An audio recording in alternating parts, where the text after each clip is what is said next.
নমস্কার, আপনাদের সকলকে স্বাগত জানাই আমাদের ইউটিউব চ্যানেলে। আজ জানাবো পশ্চিমবঙ্গ দেশ ও বিদেশের বাছাই করা সব তাজা খবর। আমাদের চ্যানেলে যদি আপনি নতুন হয়ে থাকেন তাহলে চ্যানেলটি অতি অবশ্যই সাবস্ক্রাইব করুন, কারণ প্রতিদিনের সেরা খবর আপনাদের হাতের মুঠোয় পৌঁছে দিতে আমরা সদা প্রস্তুত। খবরের শুরুতেই জানাবো সংবাদ শিরোনাম।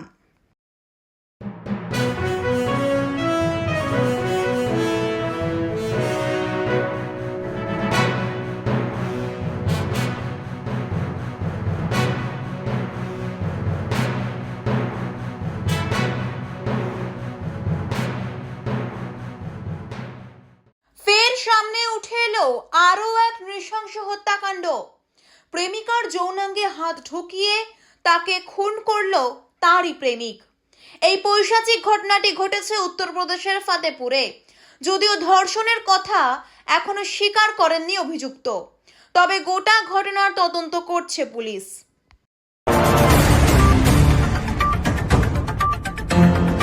ফের গণধর্ষণ, কিন্তু এবার গণধর্ষণের শিকার কোনো যুবতী নন, হলেন একজন যুবক। পুলিশের কাছে অভিযোগ উঠেছে 4 জন নারীর বিরুদ্ধে। কাজ থেকে বাড়ি ফিরছিলেন ওই যুবক, হঠাৎই রাস্তা থেকে তাকে গাড়িতে তুলে নিয়ে গণধর্ষণ। কোনো ক্রমে যুবকটি পালিয়ে পুলিশের কাছে গিয়ে বললেন গোটা ঘটনা শুনে অবাক গোটা পুলিশ কর্তৃপক্ষ।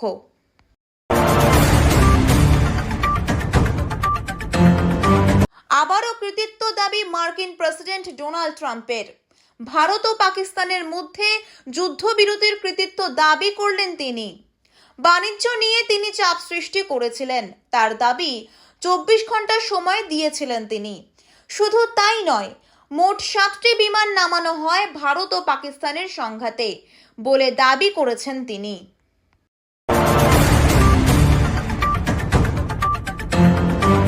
তিনটি ভিন্ন জায়গা থেকে 3টি মৃতদেহ উদ্ধার। আনন্দপুর থানা এলাকায় এবার 3টি রহস্য মৃত্যু। প্রথম ঘটনায় একজন বার ডান্সারকে হোটেল থেকে অচৈতন্য অবস্থায় উদ্ধার করা হয়। হাসপাতালে নিয়ে গেলে হাসপাতাল কর্তৃপক্ষ তাকে মৃত বলে ঘোষণা করে। দ্বিতীয় ঘটনায় বাইপাসের কাছে গাছ থেকে এক ব্যক্তির ঝুলন্ত দেহ উদ্ধার করা হয় এবং তৃতীয় ঘটনায় দিন কয়েক আগে নিখোঁজ তরুণীর সন্ধানে এসে আনন্দপুরের নোনাডাঙ্গা খাল থেকে উদ্ধার হয় জোড়া মৃতদেহ।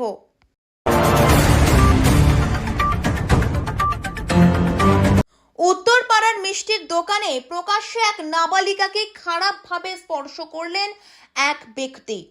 নাতনিকে নিয়ে স্কুল থেকে ফেরার সময় মিষ্টি কিনতে ঢুকেছিলেন এক বৃদ্ধা, আর সেই দোকানেই ঘটে গেল এই ঘৃণ্যকর ঘটনা।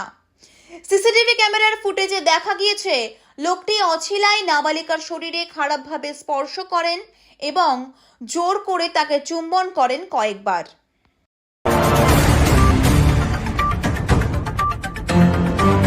কত ধরনের অদ্ভুত এবং অমানবিক ঘটনা যে পাকিস্তানে ঘটতে পারে তা আবারও প্রমাণ হয়ে গেল।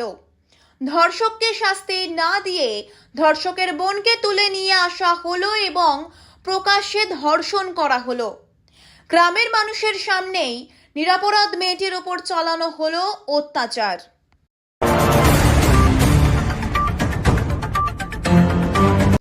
একসময় রাজ্য বিজেপি রাজনীতিতে সক্রিয়ভাবে এবং দাপটের সাথে কাজ করে গেছেন প্রাক্তন রাজ্য সভাপতি দিলীপ ঘোষ, কিন্তু সম্প্রতিকালে নতুন জল্পনা তৈরি হয়েছে তাকে ঘিরে। প্রধানমন্ত্রী নরেন্দ্র মোদী হোক বা স্বরাষ্ট্রমন্ত্রী অমিত শাহ, তাদের একাধিক সভায় তাকে কোনো রকম আমন্ত্রণ জানানো হয়নি। এখন প্রশ্ন, তাহলে কি দলের অন্দরে এক প্রকার ব্রাত্য হয়ে পড়েছেন দিলীপ?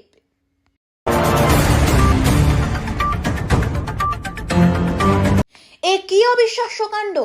মাত্র 1 বছরের এক শিশুর শরীরে দেখা দিয়েছে এক অদ্ভুত ও বিরল রোগ। সাধারণত এই বয়সে শিশুরা হাঁটতে শেখে এবং আদোভাবে কথা বলতে শেখে, কিন্তু এই শিশুর শরীরে দেখা দিয়েছে প্রাপ্তবয়স্কদের মতো শারীরিক পরিবর্তন। শুধু তাই নয়, চিকিৎসকরা এও জানিয়েছেন দুগ্ধপোষ্য এই শিশুটির মধ্যে তৈরি হচ্ছে যৌন আকাঙ্ক্ষা।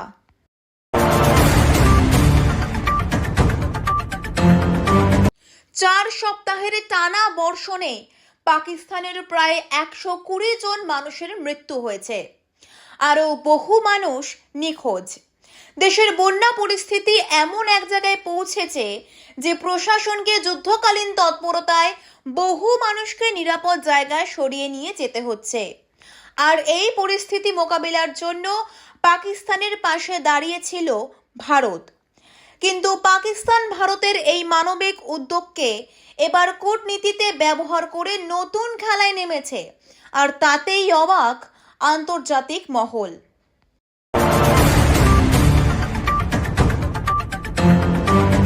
পশ্চিমবঙ্গের রাজ্য সরকার মহিলাদের আর্থিক উন্নয়নের জন্য একাধিক জনকল্যাণমূলক প্রকল্প চালু করেছেন। এর মধ্যে অন্যতম হলো লক্ষ্মীর ভাণ্ডার প্রকল্প। বর্তমানে এই প্রকল্পে সাধারণ মহিলারা পান 1000 টাকা এবং তপশিলি মহিলারা পান 1200 টাকা, কিন্তু এরপর থেকে প্রতি মাসে তারা 2100 টাকা করে পাবেন।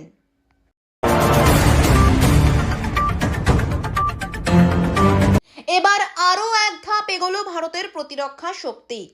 ভারত প্রতিবেশী 2 দেশের সঙ্গে উত্তেজনার আবহের মধ্যে নিজস্ব প্রযুক্তিতে তৈরি এক অত্যাধুনিক বিমান প্রতিরক্ষা ব্যবস্থার সফল পরীক্ষা সম্পন্ন করেছে। শুধু ভারতে integrated air defence weapon system নামের এই মাল্টি লেয়ার্ড বা বহুস্তরীয় প্রতিরক্ষা ব্যবস্থা নয়, প্রতিবেশী চীনেরও যথেষ্ট প্রশংসা কুড়িয়েছে ভারত।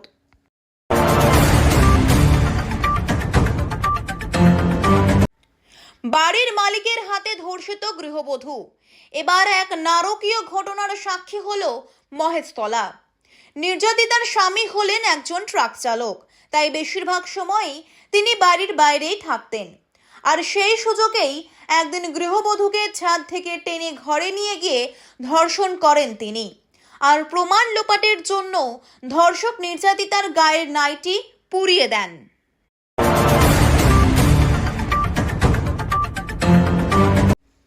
রাজ্য খাদ্য দপ্তর এবার জারি করলো এক কড়া নির্দেশিকা।